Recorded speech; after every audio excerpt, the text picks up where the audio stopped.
I seen something Tony Yayo said, Hov don't look out for me like 50 look out for him. Oh, word? He said that? I just want to clear that up. Hov don't have to. All right. You know what I mean? All right, okay. I'm chewing a lot on my own. Right. If Hov look out, I'm telling you, I'll be up there. There's a reason some moments bend the room. 1 second it's laughs and stories, the next it's a live wire. That's exactly what happened when Jim Jones heard Tony Yayo's name on Memphis Bleek's podcast. The energy flipped, the temperature spiked, and suddenly a quiet conversation about loyalty became a full-blown test of pride, history, and who really stands on their own. What set him off? And why did a few casual comments drag in old wounds that never fully healed? Let's get into it. It started like industry small talk. Bleek and Jim trading war stories, giving props, painting the picture of two vets who've seen everything twice. Then Yayo's name slipped into the mix, and that's when the switch flipped. Jim didn't roll his eyes, he didn't shrug it off. He snapped.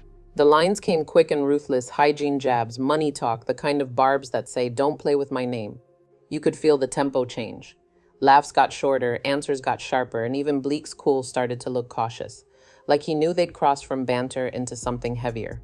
Yayo talking about, Jay don't take care of... I just came off tour. Right. When have you seen Bleek on tour? I don't need Jay to go on tour. Yo, smoke hard coke, Yo, chill. Yo, chill. The room felt smaller, the pauses louder, and every sentence landed like it might be the one that tips it over. In a heartbeat, the vibe shifted from friendly to fragile. Like everyone at the table knew, this wasn't about a single comment. This was about years of tension snapping tight. You don't wake up on 10 unless something's been simmering. With Yayo, it's been simmering. He's been loud about how certain legends treat their people, and he's repeated a blunt claim. Jay-Z and his camp and his view don't look out the way they should. He even tied it to that halftime show saga, the whispers that 50 Cent almost didn't make the stage. Whether you believe those claims or not, the point landed online. Shots fired at Jay, collateral smoke for anyone close to him, and Bleek is the definition of close. Every time Yayo told that story, he wasn't just speaking on industry politics. He was poking at a loyalty that's practically family. And he never leaves it abstract. It's on his own. I eat on my own too. Right. I go on my own tour. I just came off tour.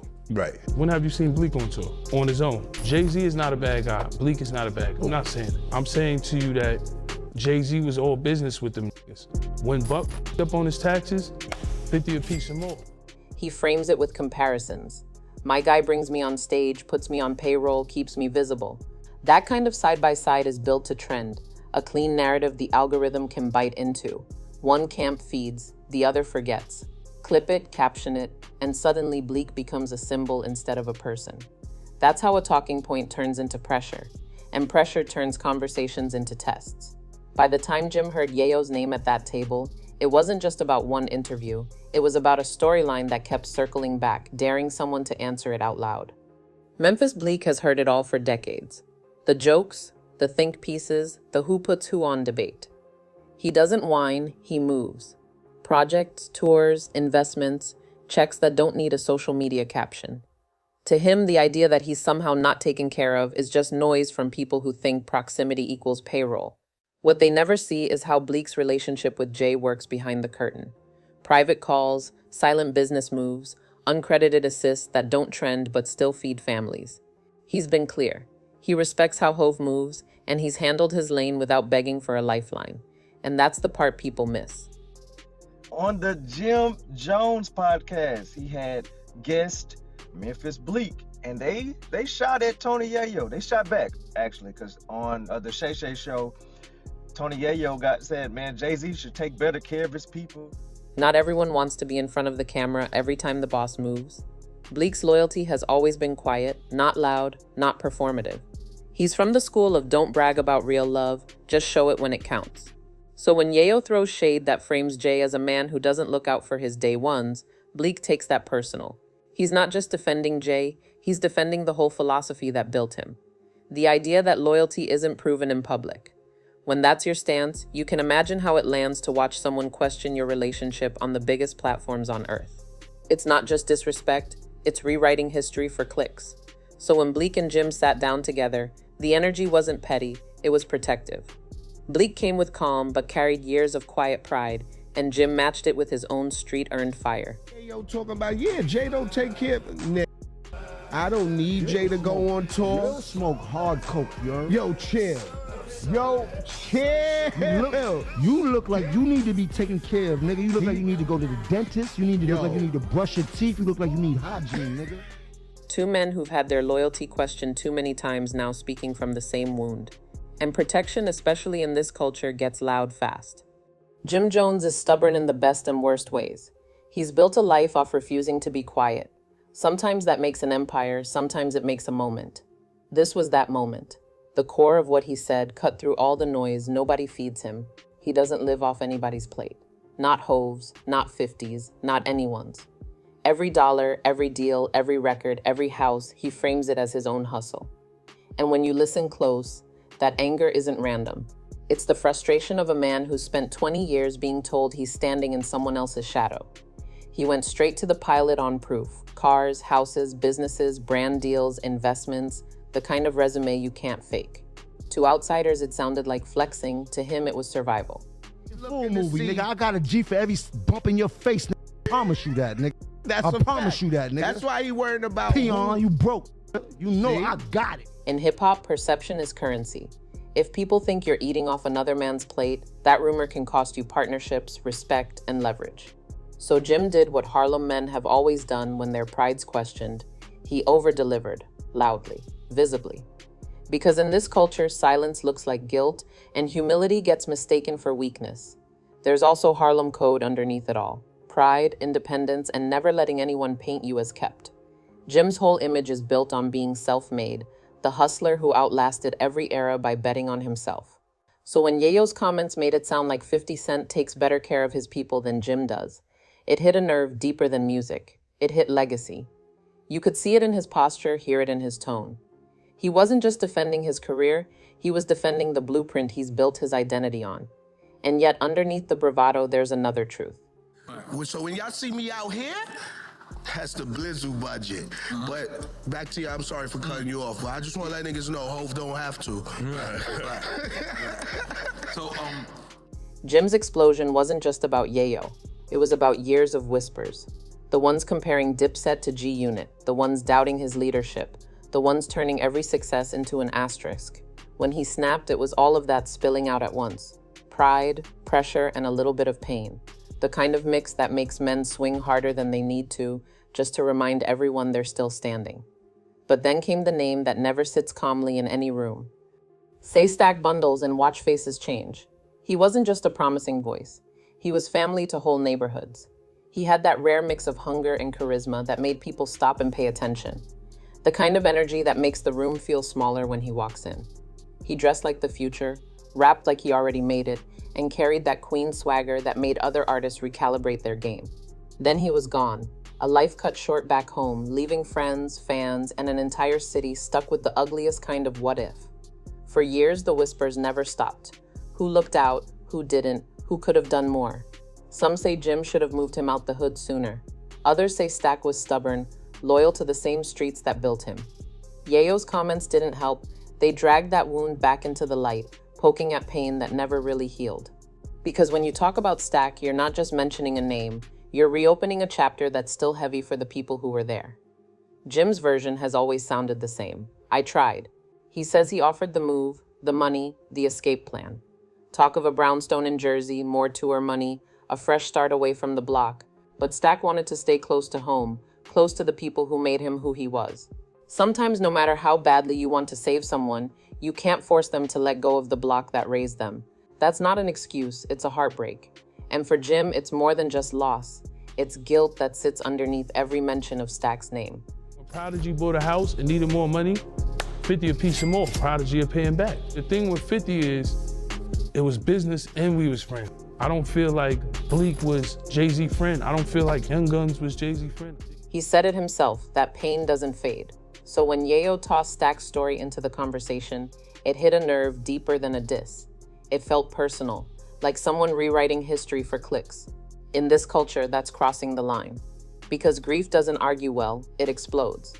And that's why the second Stack's name came up, the tone shifted from conversation to confrontation. And the next move turned a disagreement into a statement. No paragraph, no rant, just one post. A Max B video on Yayo's story, and the internet did the rest. It wasn't subtle. Max B has been Jim's longest-running fracture line, a decades-deep split that still sends aftershocks through the culture. Reposting Max was like lighting a flare, a reminder of old wounds, old claims, and a public rivalry that never truly cooled. Fans flooded timelines with reactions, arguments, and receipts. Half of them said Yayo was just returning fire. The other half called it a low blow meant to sting. Either way, the message landed. Yayo didn't have to say a word to keep the drums beating. What makes it sting even more is how calculated it felt. Max B isn't just any name, he's the ghost in every Jim Jones conversation about loyalty, fame, and fallout. Their relationship was once brotherhood, then betrayal, then silence. Every few years, someone mentions Max and the culture collectively leans in. Yayo knows that. He knows what that name means to Jim, not just musically, but personally. So when he dropped that clip with zero caption, it wasn't random. It was surgical. A digital pressure point that said, I can hurt you without opening my mouth. And the genius of it, if you can call it that, is that it gave him all the attention without any of the responsibility. There's nothing to delete, nothing to apologize for. Just enough ambiguity to let fans and blogs fight his battles for him. Within hours, hip-hop pages were recycling old quotes, replaying the Jim and Max fallout, and stitching comparisons that made the moment even louder. Yayo understood the new media game. Sometimes silence hits harder than a diss track. Jim, on the other hand, was in a lose-lose position. If he ignores it, he looks rattled. If he responds, he feeds the fire.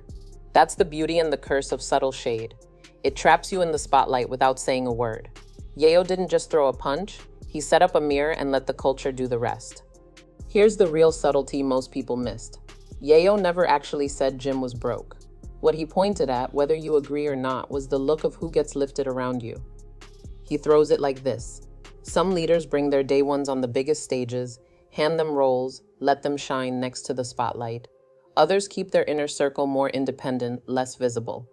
And in the world of hip-hop optics, visibility is currency. If your people aren't on stage, fans assume they're not eating. If they're not tagged in photos, the internet writes them off as forgotten. Jim heard that and took it as an attack on his name, his resume, his ability to provide.